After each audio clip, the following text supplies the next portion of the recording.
18 juin 1815, 5 heures du matin. Le vent secoue les tentes de fortune. La pluie a détrempé les champs de Waterloo. Les sabots des chevaux s'enfoncent dans la boue. Un silence de plomb précède la tempête. Là, debout, seul au sommet d'une colline, un homme fixe l'horizon. Son regard est brûlant, son visage fermé. Il sait que tout peut basculer aujourd'hui.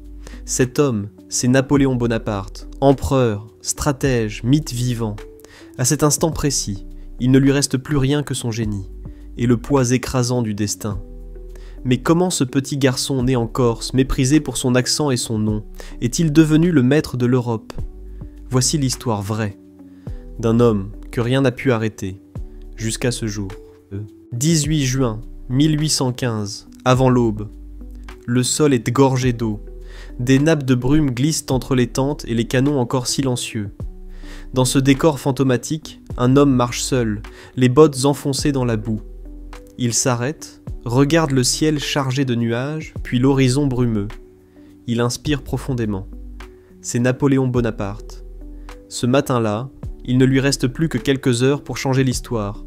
Et pourtant, tout en lui trahit la fatigue, la douleur, le poids d'un monde qu'il a dominé, et qui maintenant lui échappe. Il y a dans son regard l'intuition sourde de la fin. Il fut autrefois un génie flamboyant, célébré comme un héros.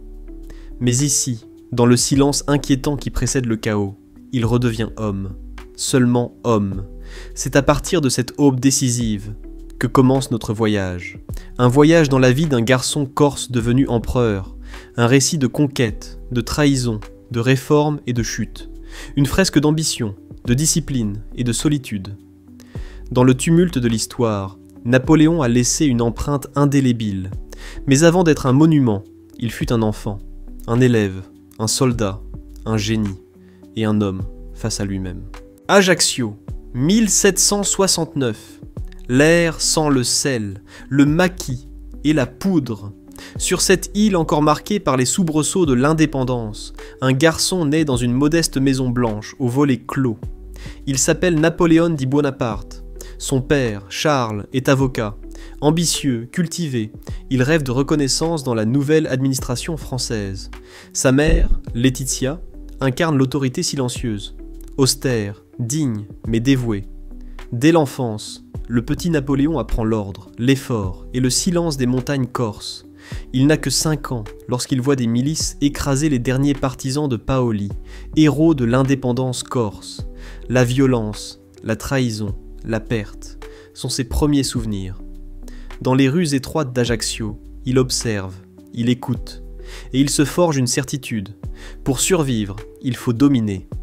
À l'école, son accent le trahit. Il est corse, différent, mais brillant. Son esprit, vif, capte tout. Il lit Tacite, Plutarque, César. Les héros romains peuplent déjà son imaginaire. Il rêve de grandeur alors que la mer, tout autour, semble l'enfermer. Son père réussit à l'inscrire à l'école royale militaire de Brienne. À seulement 10 ans, Napoléon quitte sa terre, son soleil et surtout, sa mère. L'enfant devient orphelin d'île, et c'est en France continentale, loin de ses racines, qu'il va devoir se réinventer. Brienne-le-Château, hiver 1780. Le vent glacial traverse les couloirs austères de l'école royale militaire. Dans une salle de classe silencieuse, un garçon, plus maigre que les autres, aux joues creuses et aux yeux sombres, reste penché sur son livre. C'est Napoléon Bonaparte. Il n'a que 10 ans, mais déjà, il pense comme un homme. À Brienne, il est un étranger. Son accent corse, son nom, sa pauvreté relative, tout le distingue de ses camarades issus de la noblesse continentale. On se moque de lui, on l'ignore. Mais il encaisse, il observe, il lit avec frénésie. Histoire romaine, mathématiques, stratégie militaire. Il est silencieux, mais redoutablement concentré. Son uniforme est toujours impeccablement boutonné. Ses chaussures, brillantes. Dans la cour, il évite les jeux d'enfants. Il préfère marcher seul, les mains derrière le dos, comme un général en inspection. Un camarade dira plus tard, Bonaparte était fait pour commander, même à 10 ans. Son seul exutoire, l'artillerie. Il y excelle. Il comprend les angles, les trajectoires, les explosifs comme d'autres respirent. Là, il se sent utile. Là, il se sent supérieur. Sa solitude devient force, son silence, stratégie.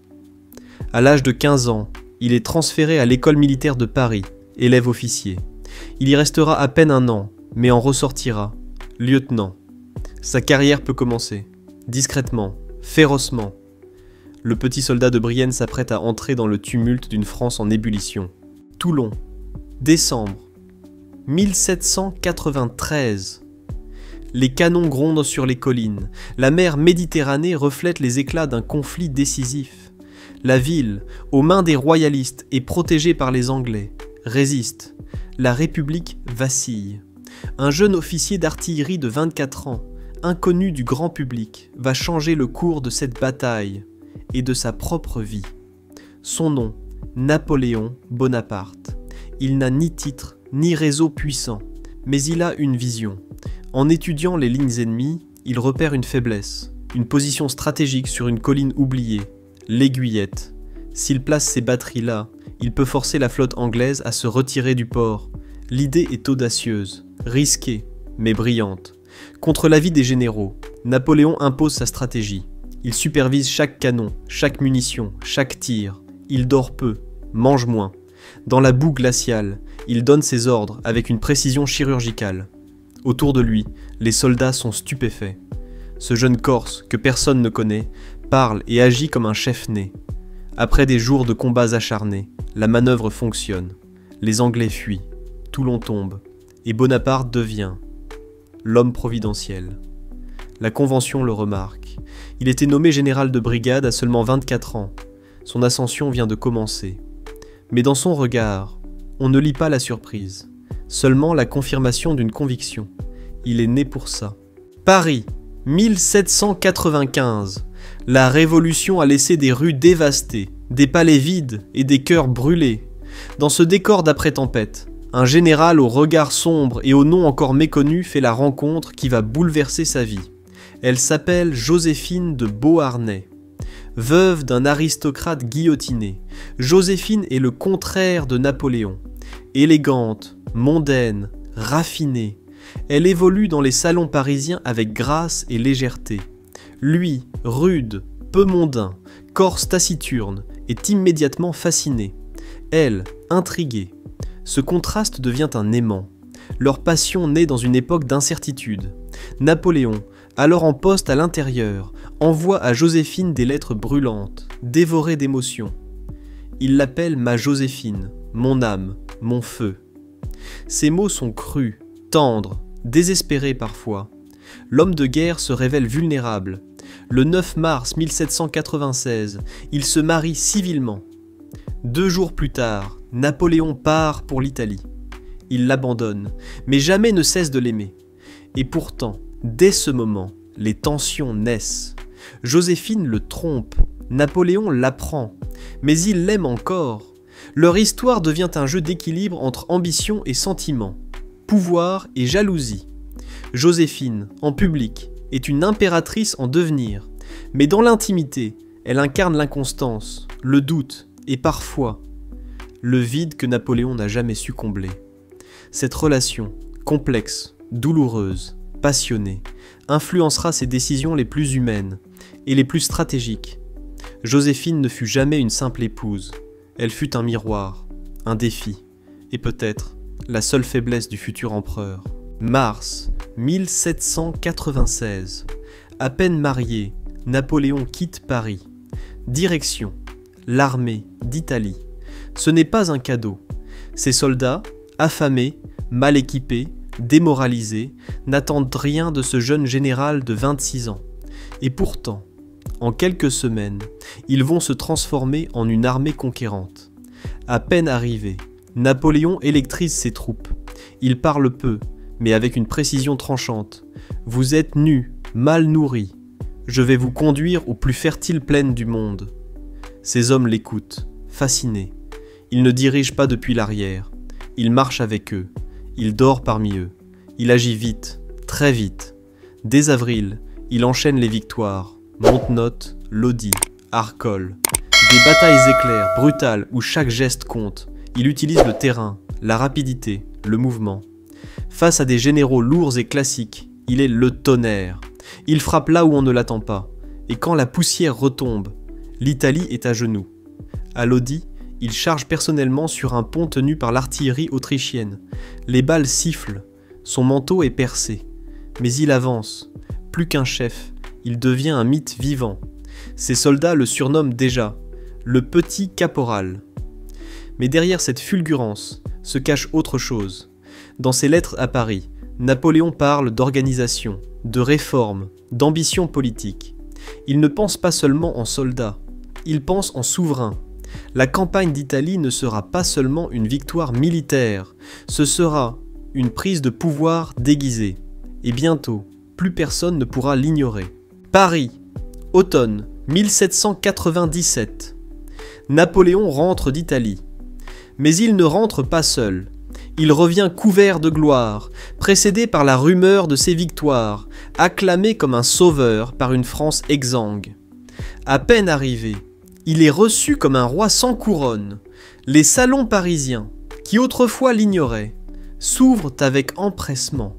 Les journaux chantent ses louanges. Il est jeune, beau, mystérieux. Il parle peu, mais chaque mot semble peser le monde. La République commence à trembler, de fascination. Le Directoire, alors au pouvoir, voit en lui une menace, trop populaire, trop indépendant, trop rapide. Mais l'opinion publique l'adore, et lui, en silence, construit son image. Il se fait peindre en conquérant, se montre en uniforme impeccable et maîtrise déjà l'art de la mise en scène. Mais Napoléon n'est pas dupe. Il sait que cette république est fragile, divisée, corrompue. Il la méprise autant qu'il la courtise. Il participe encore au jeu du pouvoir, mais il réfléchit à autre chose. Plus grand, plus durable, plus personnel. Il refuse un poste permanent à Paris. Il veut du mouvement, de l'impact. Et lorsqu'on lui propose une expédition en Orient, il accepte. L'Égypte devient son prochain théâtre. Pas pour la gloire militaire, mais pour la légitimité historique. Comme Alexandre, il veut graver son nom dans le marbre de l'histoire. La République croit l'éloigner. Elle lui donne, sans le savoir, les clés de sa propre disparition. Le général Bonaparte s'apprête à quitter la scène parisienne, pour mieux y revenir, en maître. Juillet 1798. Sous un soleil implacable, les troupes françaises débarquent à Alexandrie. Le sable brûle les bottes, les uniformes sont lourds, la langue incompréhensible. L'Égypte, mystérieuse, vaste, silencieuse, semble avaler ces hommes venus d'Europe. À leur tête, le général Bonaparte. Son regard ne vacille pas. Il est ici pour conquérir et pour marquer l'histoire. Officiellement, il s'agit de couper la route des Anglais vers les Indes. Mais en réalité, Napoléon est venu chercher autre chose. La grandeur antique, le prestige des pharaons, l'écho d'Alexandre. Il débarque avec des soldats, oui, mais aussi avec des savants, des artistes, des cartographes. L'expédition devient encyclopédique et mythique. Peu après son arrivée, il entre au Caire, auréolé de mystère. Il parle aux chers, proclame son respect pour l'islam et tente de se faire aimer d'un peuple qui l'observe avec distance. Il organise des batailles éclatantes, comme aux pyramides, où il dit à ses soldats « Du haut de ces pyramides, 40 siècles vous contemplent. » Mais la campagne tourne. Le climat, les maladies, les révoltes locales, l'échec naval d'Aboukir, tout s'enlise. Napoléon comprend qu'il ne gagnera pas ici militairement. Alors, en stratège politique, il contrôle l'image. Il fait imprimer des journaux, organise des cérémonies, se fait représenter en héros oriental, presque sacré. Et puis un jour, en secret, il part. Il abandonne ses hommes, traverse la Méditerranée dans le silence et retourne en France. Car à Paris, le pouvoir vacille. Et pour Napoléon, une nouvelle conquête commence. Non plus par l'épée, mais par le gouvernement. Paris, novembre 1799. La République s'effondre. Le Directoire, gangrené par la corruption, n'inspire plus rien. Ni respect, ni espoir. La rue est inquiète, l'Assemblée divisée. Dans ce vide politique, une silhouette revient de loin et avance dans l'ombre. Napoléon Bonaparte. Il a quitté l'Égypte sans avertir. Il débarque en France comme un revenant. Mais très vite, les réseaux s'activent, les salons bruissent, les regards se tournent. Il n'est plus seulement un général victorieux. Il est un recours, une alternative, une promesse d'ordre dans le chaos. Avec l'aide de son frère Lucien, alors président du Conseil des 500, et de quelques alliés clés, Bonaparte élabore un plan. Subtil, rapide. L'idée ? Dissoudre légalement le gouvernement en place et s'emparer du pouvoir sous prétexte de sauver la République. Le 18 Brumaire, il se rend à Saint-Cloud, sous prétexte de protéger l'Assemblée. Il entre dans la salle, entoure les députés de Grenadier. Il monte à la tribune et bafouille. L'émotion le submerge. Les députés crient, l'accusent de trahison. Un instant, le plan vacille. Mais Lucien intervient. Il retourne la salle. Et les baïonnettes parlent. En quelques heures, le directoire s'efface. La Constitution est balayée. Et Napoléon devient premier consul. Il n'a tiré aucun coup de feu. Mais il vient de faire tomber une république entière, avec une signature, un silence et quelques soldats dans un couloir. C'est le coup du siècle. Le pouvoir vient de changer de visage. Début du 19e siècle. Dans les salons du pouvoir, une atmosphère nouvelle s'installe, plus disciplinée, plus hiérarchisée, plus efficace. À la tête de l'État, Napoléon Bonaparte, premier consul. Fini le chaos révolutionnaire, les débats sans fin, les factions paralysantes. Bonaparte ne veut plus de désordre. Il veut l'ordre par l'intelligence. Alors il agit, vite. Il réforme l'administration, recentralise l'autorité. Les préfets remplacent les élus locaux. L'école devient une affaire d'État. La Banque de France est créée. Le franc germinal voit le jour. Tout doit être clair, stable, durable. Mais son œuvre la plus emblématique, c'est le Code civil. Une refonte totale du droit français. Pensée pour unifier, simplifier, moderniser. Famille, propriété, contrat, héritage. Chaque article porte sa marque. Rigueur, clarté, autorité. Le Code Napoléon traversera les siècles. Et il ne s'arrête pas là. Il rétablit le culte catholique, sans pour autant rendre son pouvoir à l'Église. Il signe le concordat avec le pape. Il veut une religion pour la paix, pas pour la domination. Partout en France, on voit fleurir des routes, des lycées, des tribunaux. Il veut une société méritocratique, disciplinée, solide. À ses yeux, l'État doit penser comme une armée. Chaque rouage a sa place, chaque homme a sa fonction.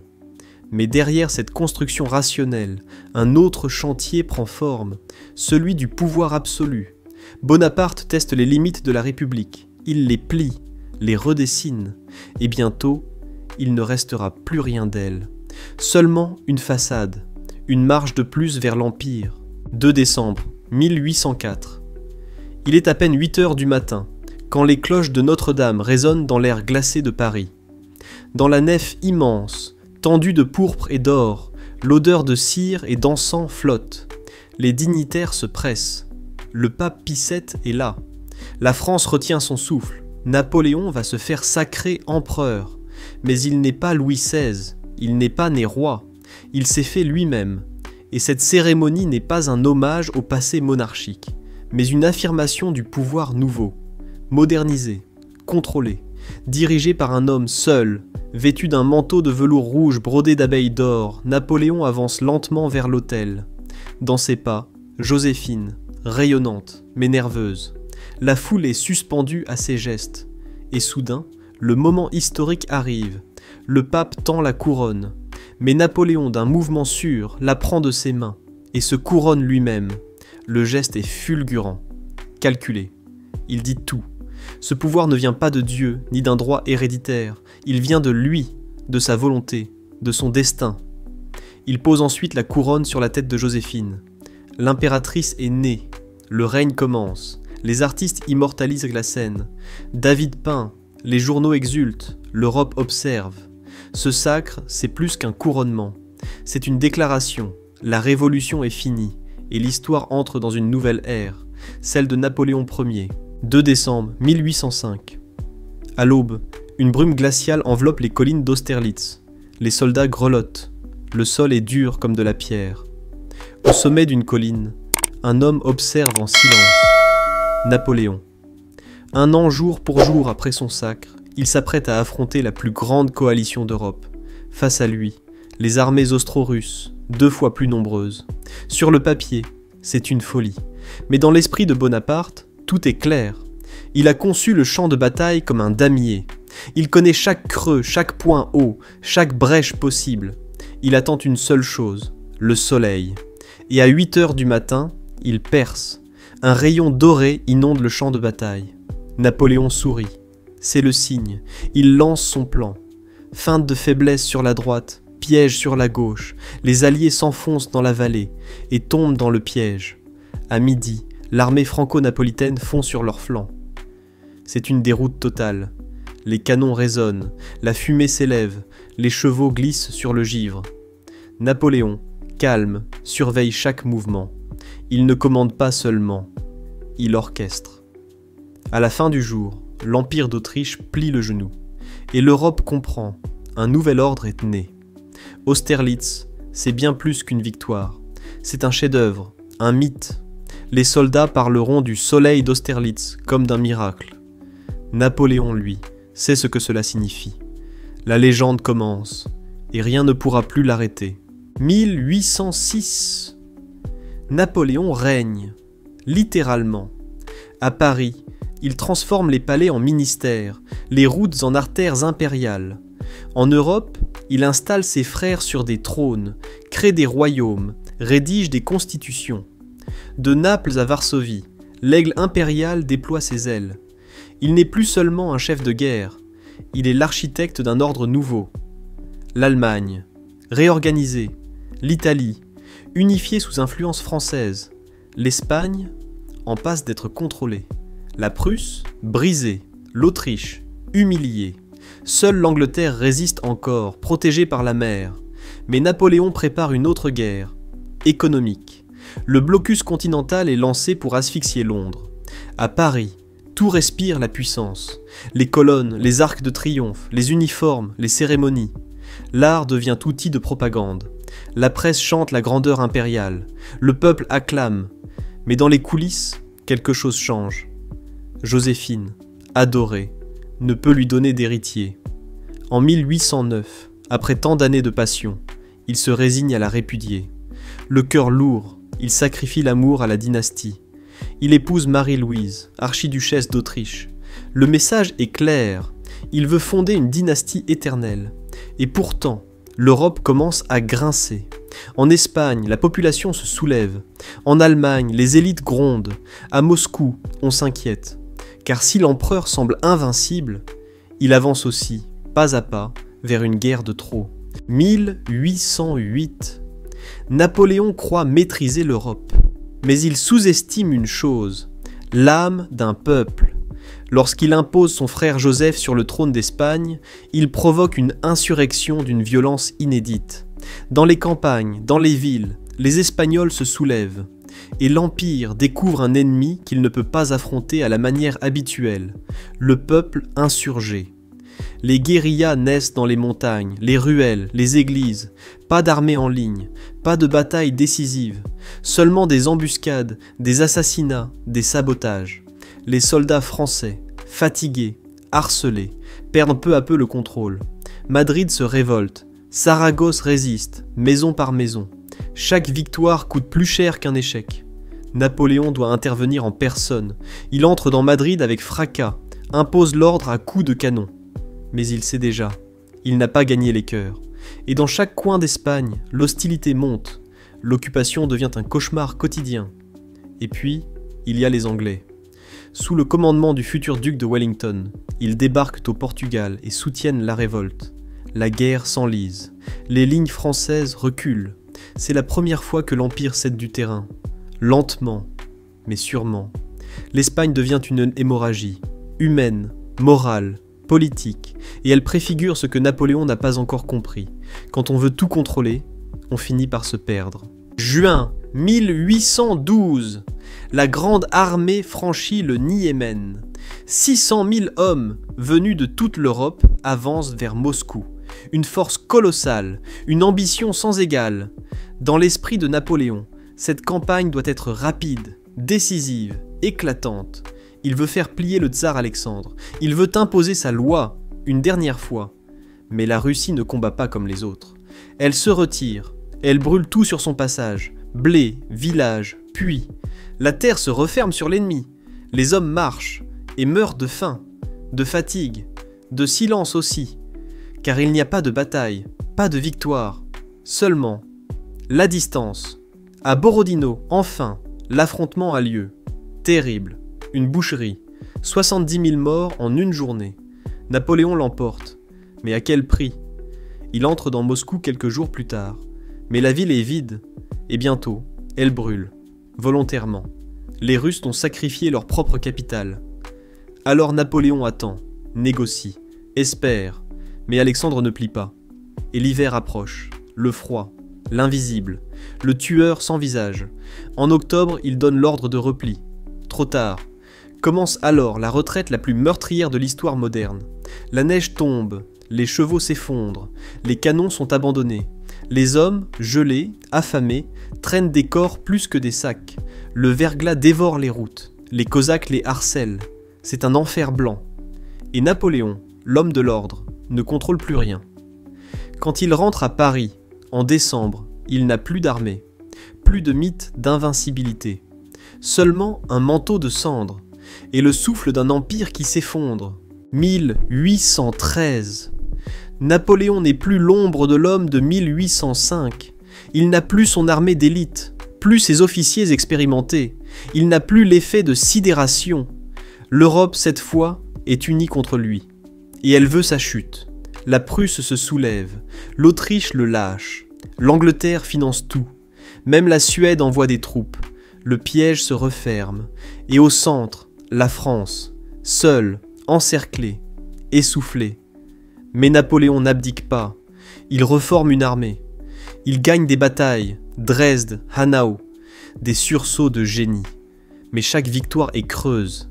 Derrière chaque triomphe, une nouvelle trahison. Chaque carte qu'il pose sur la table est retournée contre lui. Et puis arrive Leipzig, la bataille des nations. 4 jours d'enfer, 600 000 hommes, une marée humaine. Et Napoléon recule, perd, abandonne l'Allemagne. Son frère Joseph fuit l'Espagne. Son frère Jérôme, le trône de Westphalie. Un à un, les royaumes s'effondrent. En France, la population doute, l'économie souffre. Les mères pleurent des fils jamais revenus. La fatigue gagne. L'image de l'empereur s'effrite. Il n'est plus le sauveur. Il devient l'obstiné. Et pourtant, en 1814, il défend la France avec une dernière flamme. 6 campagnes en 6 semaines. Victoire tactique, génie intact. Mais l'histoire ne s'écrit plus avec des canons. Elle s'écrit avec des alliances. Et Paris tombe. L'ennemi entre dans la capitale. Le 6 avril, Napoléon abdique. Sans cérémonie, sans résistance, dans un silence cruel. Il signe la fin d'un monde qu'il avait bâti de ses propres mains et qu'il croyait éternel. Avril 1814. L'Europe respire. Paris est tombé. Napoléon a abdiqué. Et dans un accord presque grotesque, on lui offre une île. Elbe, petite, rocheuse, perdue entre la Corse et l'Italie. L'empereur des Français devient souverain d'un rocher de 200 km². Il débarque en uniforme, salué par une poignée de pêcheurs. Pas de drapeau, pas de fanfare, seulement la mer et le silence. Ce silence, qu'il redoute autant qu'il le cultive. Mais il ne s'effondre pas. Il organise, il réforme l'île, installe une administration, répare les routes, crée une armée, minuscule mais symbolique. Dans son modeste palais, il dicte encore des ordres, lit Tacite, réécrit son passé. Il surveille les côtes, il pense à son fils laissé à Vienne, à Paris, à Joséphine. Il n'est plus maître du monde, mais il reste maître de lui-même. Mais l'humiliation grandit. Chaque bateau qui passe lui apporte des nouvelles. Louis XVIII sur le trône. Les Bourbons reviennent. Les promesses faites à l'Empire ne sont pas tenues. La France gronde. L'Europe se croit à l'abri. Elle ne le surveille plus vraiment. Alors Napoléon décide. Il ne mourra pas ici. Pas comme ça. Le 26 février 1815, en pleine nuit, il embarque sur un simple navire, escorté par une poignée de fidèles. Direction, la France. Il revient, et ce retour va faire trembler le monde. 1er mars 1815, une barque accoste discrètement sur la plage de Golfe-Rouen. À son bord, une poignée de soldats et un homme. Vêtu d'un simple uniforme de colonel de grenadier, il pose le pied sur le sable. Il regarde l'horizon et dit simplement « L'aigle va voler de clocher en clocher jusqu'au tour de Notre-Dame. » Cet homme, c'est Napoléon Bonaparte, l'exilé, le vaincu, celui qu'on croyait enterré par l'histoire. Il revient, sans armée, sans argent, sans légitimité, mais avec une seule arme, lui-même. Il marche vers Paris, à pied, à cheval, avec quelques compagnons. Sur sa route, les troupes royales l'attendent pour l'arrêter, mais chaque fois, il parle, ouvre sa redingote, montre sa poitrine, et dit « Tirez si vous osez ». Personne ne tire. Les soldats pleurent, s'agenouillent, se rallient, l'un après l'autre. L'ancien empereur devient, à chaque étape, plus puissant. À Grenoble, l'armée bascule. À Lyon, la ville s'ouvre. À Fontainebleau, les anciens officiers l'attendent déjà. Et le 20 mars, il entre dans Paris, sans verser une goutte de sang. Louis Ouattanta et Watteau a fui. Le peuple l'acclame. La monarchie est tombée, en 20 jours. Mais Napoléon n'est plus le même. Il revient plus lucide, plus seul. Il promet la paix, une constitution, une nouvelle ère. Mais l'Europe n'écoute pas. Elle se rassemble. Et cette fois, elle ne le laissera pas recommencer. Commencent alors les 100 jours. Un éclair d'empire, une dernière ascension. Et bientôt, une dernière bataille. 18 juin 1815. À l'aube, un orage éclate sur les plaines de Belgique. Le sol est détrempé, la boue colle aux bottes, les chevaux s'enfoncent. Et pourtant, c'est aujourd'hui que tout va se jouer. Le ciel est lourd, les cœurs aussi. Napoléon est là, moins fringant, moins rapide, mais toujours lucide. Il observe, analyse, place ses troupes avec précision. En face, Wellington, l'Anglais patient, et Blücher, le Prussien infatigable qui approche à l'est. L'empereur n'a qu'une solution. Frapper vite, séparer les deux armées, gagner, avant qu'elles ne s'unissent. À 11h30, il lance l'attaque. L'artillerie tonne, les tambours battent, les charges se succèdent. Hougoumont, la Haie-Sainte, des noms de fermes devenues abattoirs, les soldats tombent par milliers. L'air est irrespirable, saturé de poudre et de cris. Mais Napoléon y croit. Il voit la brèche. Il croit encore à la victoire. À 17h, il engage sa garde impériale, l'ultime réserve, celle qui ne cède jamais. Elle avance, droite, majestueuse. Et puis, elle recule. Elle vacille. Elle rompt. Une rumeur monte. La garde recule. C'est fini. Blücher est là. Les Prussiens débordent le flanc. Les Français fuient. La légende s'écroule dans la boue. Napoléon tente de regrouper ses hommes. Mais le silence est plus fort que ses ordres. Ce soir-là, l'aigle tombe. Waterloo n'est pas qu'une défaite militaire. C'est la fin d'un règne, la fin d'un homme, la fin d'une illusion de maîtrise totale. À 20h, Napoléon quitte le champ de bataille pour ne plus jamais revenir. L'histoire, désormais, l'écrit sans lui. 24 juin 1815. Napoléon rentre à Paris. Mais cette fois, il n'y a ni marée humaine, ni acclamation, ni fanfare. L'empereur n'est plus un souverain. Il est un fugitif politique, rejeté par l'Assemblée, écarté par ses généraux. Il est seul, encore une fois. Il abdique pour la seconde fois, en faveur de son fils. Mais personne ne le soutient. Le monde tourne sans lui. Il quitte Paris, trouve refuge quelques jours à Malmaison, là où il a tant aimé Joséphine. Elle est morte 2 ans plus tôt. Le lieu sent encore son parfum. Sa voix semble hanter les couloirs.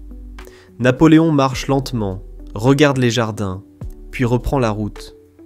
Vers l'inconnu. À Rochefort, il espère fuir vers l'Amérique. Il veut recommencer ailleurs. Mais les ports sont surveillés. La mer, fermée. Les bateaux anglais patrouillent. Napoléon est pris au piège. Son dernier choix est cruel, mais clair. Le 15 juillet 1815, Au matin, vêtu de son uniforme d'officier, il monte à bord du HMS Bellerophon, navire britannique. Il se présente à son capitaine. « Je viens, comme Thémistocle autrefois, m'asseoir sur le foyer du peuple britannique. Mais les Anglais ont décidé. Ce ne sera pas l'Angleterre.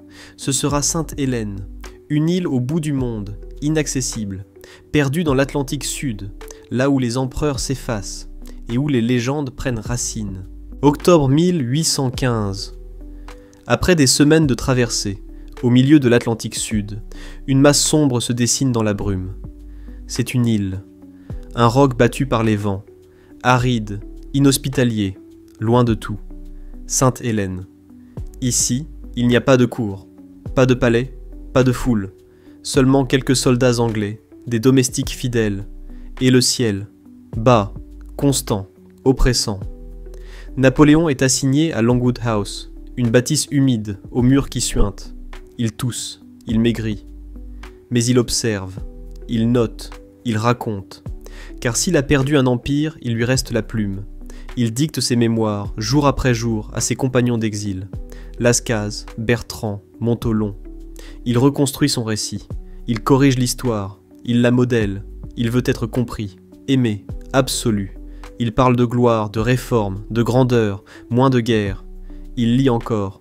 Tacite. César. Il jardine. Il marche. Il s'ennuie. La solitude devient une compagne lente, cruelle. La maladie progresse. L'estomac le ronge. Les médecins se contredisent. Et lui attend. Parfois, il regarde la mer, immobile, et murmure. L'Europe est bien petite. Il a tout eu, tout perdu. Mais il reste debout, jusqu'au bout. Le 5 mai 1821, à 17h49, l'empereur s'éteint, sans armée, sans empire, mais avec l'histoire dans ses veines. Le monde croit qu'il est mort, mais déjà, la légende s'éveille. 5 mai 1821. Longwood House est silencieuse. Le vent souffle faiblement sur les collines de Sainte-Hélène. Le ciel est gris. Dans une pièce modeste, les rideaux sont tirés. Sur un lit simple, un homme s'éteint. C'est Napoléon Bonaparte, l'empereur, le stratège, l'exilé. Il a 51 ans. Son visage est pâle, marqué. Il a perdu du poids. Son regard affaibli vacille encore entre lucidité et souvenir. Près de lui, le comte Montholon tient sa main. Bertrand est là, le docteur aussi, et le silence, sourd, total. Depuis des jours, il délire, il parle de bataille, de Joséphine, de son fils. Il revoit Austerlitz, Moscou, Paris. Les noms défilent, les souvenirs montent. Et puis, il s'arrête. Une dernière inspiration, une dernière suspension. France, armée, tête d'armée. Il meurt sans fracas, pas de sabre, pas de drapeau, seulement une respiration qui s'éteint. À 17h49, l'homme quitte le monde. Mais quelque chose reste, quelque chose d'invisible, d'intouchable, d'universel. Son corps est veillé, lavé, habillé de son uniforme de chasseur de la garde. Sur la poitrine, la Légion d'honneur. On le couche dans un cercueil de plomb, puis un autre, puis encore un. 3 enveloppes. Comme pour retenir ce qu'on ne peut plus contrôler, la naissance d'un mythe. Enterré sous les saules de la vallée du Géranium, face à l'océan, il repose en terre étrangère. Mais pas pour longtemps, car plus tard, la France le réclamera. 1840. Presque 20 ans ont passé depuis la mort de Napoléon. Et pourtant, il n'a jamais quitté les conversations, les cœurs, les livres. Il est dans les rues, dans les écoles, dans les rêves d'une France qui doute, qui cherche, qui espère. Le roi Louis-Philippe, sous pression de l'opinion, accepte un geste immense, ramener les cendres de l'empereur en France. Un acte symbolique, un pardon, un hommage, une résurrection. Une frégate, la Belle Poule, part pour Sainte-Hélène. Les marins portent des uniformes d'apparat, le cercueil est exhumé, scellé, salué. La mer est calme, comme recueillie. Pendant la traversée, personne ne parle fort. C'est un silence impérial. Le 15 décembre 1840, les quais de la Seine sont noirs de monde. Une foule immense, silencieuse, attend. La colonne Vendôme est drapée. Les rues sont ornées de drapeaux tricolores. Le cercueil, porté sur un char monumental, traverse Paris sous un ciel froid. Des vétérans pleurent, des enfants regardent. Le peuple entier marche avec lui. Il entre enfin aux Invalides, lieu militaire, lieu de mémoire. Il repose désormais sous le dôme, dans une crypte circulaire, entourée de lauriers de pierre, d'inscriptions glorieuses et du murmure éternel de la nation. Napoléon est revenu, pas en conquérant, mais en légende. Napoléon est mort depuis 2 siècles, et pourtant, il est partout, dans les rues de Paris, dans les lois qui régissent nos vies, dans les écoles, les tribunaux, les casernes. Il n'est plus un homme, il est un système, une empreinte, une tension permanente entre autorité et mérite, grandeur et excès. Son code civil, né au cœur d'un siècle en crise, structure encore aujourd'hui le droit français. Sa conception de l'État, centralisée, organisée, hiérarchisée, est celle de la France moderne. Préfet, lycée, légion d'honneur, autant d'institutions nées de son esprit. Sa vision de la méritocratie, du talent promu au mérite, résonne toujours dans une société en quête d'équité. Mais son ombre est double. Derrière le réformateur, le conquérant, derrière le stratège, le dominateur. Ces guerres ont coûté des millions de vies. Son ambition a parfois surpassé la raison. Il a fermé des journaux, exilé des opposants, installé ses frères sur des trônes comme dans une partie d'échecs. Il voulait tout contrôler, tout écrire, jusqu'au dernier mot. Et pourtant, il fascine encore, il divise, il électrise, parce qu'il incarne la démesure, l'audace, le destin arraché de force. Il est la preuve que l'histoire ne suit pas toujours un chemin logique. Parfois, elle suit un homme. Napoléon est une mémoire active, une question ouverte, une force qui traverse les siècles. En chacun de nous, peut-être, vit une part de l'empereur. Au cœur de Paris, sous la coupole dorée des Invalides, une crypte circulaire descend vers le silence. Là, dans un sarcophage de porphyre rouge, repose un homme, Napoléon Bonaparte. Les visiteurs passent, marchent lentement, s'arrêtent, regardent. Ce n'est plus un chef de guerre, ce n'est plus un empereur, c'est une mémoire, une question, une énergie. Autour de lui, les noms de ses plus grandes batailles sont gravés dans la pierre. Austerlitz, Iéna, Wagram, Rivoli, des mots devenus épopées, des lieux devenus mythes. Le silence est dense, il oblige à réfléchir, pas seulement à l'homme, mais à ce qu'il dit de nous. Car Napoléon n'a jamais été une simple figure historique. Il est une projection de notre désir de grandeur, de maîtrise, de dépassement. Il est aussi un avertissement sur le pouvoir, sur l'orgueil, sur le prix des rêves trop grands. Et pourtant, on revient toujours à lui, à ses mots, à son regard, à ce feu glacé qui traverse encore les siècles, parce qu'il a tout tenté, tout osé, tout perdu, et que son nom, encore aujourd'hui, fait battre le cœur de la France. Alors si cette histoire vous a touché, abonnez-vous à cette chaîne, partagez cette vidéo, commentez-la, transmettez-la, car tant qu'on racontera son histoire, Napoléon ne sera jamais vraiment mort.